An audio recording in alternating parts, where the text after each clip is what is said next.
से हो रही लग जावा एक बाद मिशन गीत लगी हमने की चल जाई। हेलो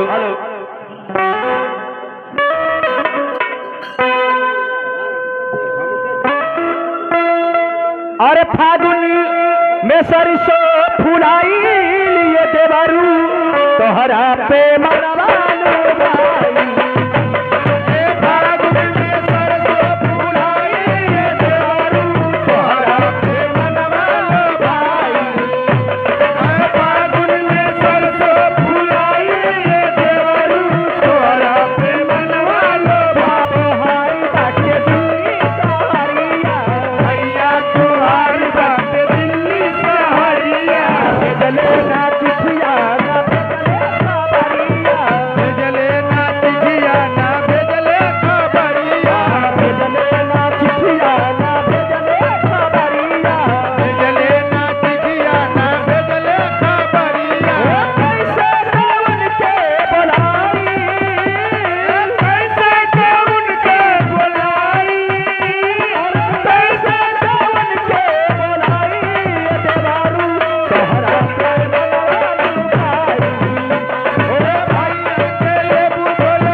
देखा बहुत बड़ाई बारी भैया बिना सुनो महेंद्र कुमार।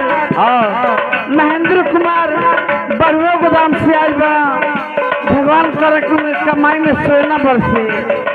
हमारा से है भौजी चिट्ठिया लिखाई ना, हमारा से भौजी चिट्ठिया लिखाई ना, हमारा से है भौजी चिट्ठिया लिखाई ना, हमारा से है भौजी चिट्ठिया लिखाई ना, चिट्ठिया के भेज भैया के बोलाई ना, चिट्ठिया के भेज भैया के बोलाई ना, चिट्ठिया के भेज भैया के बोलाई ना, चिट्ठिया के भेज भैया के बोलाई ना।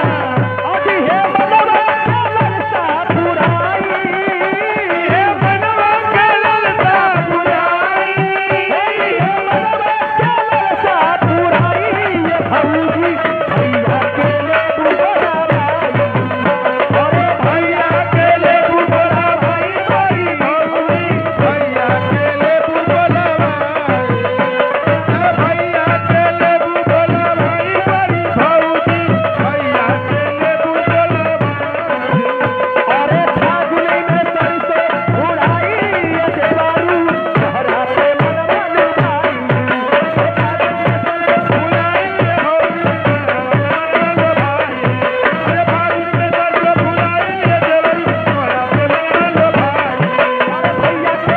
बुला भाई बड़ी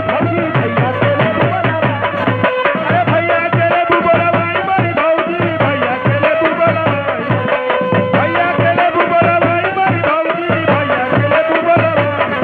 अरे भैया तोहार हम दिल्ली सहारिया, भेजले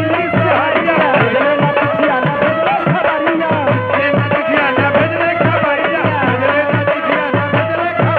कैसे कौन के बनाई, कैसे कौन के बनाई ये देवारू तोहरा पे मनवा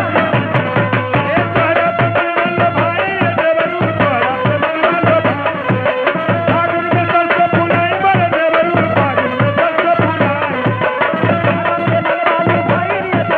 तोहरा पे मनवा लुभाई।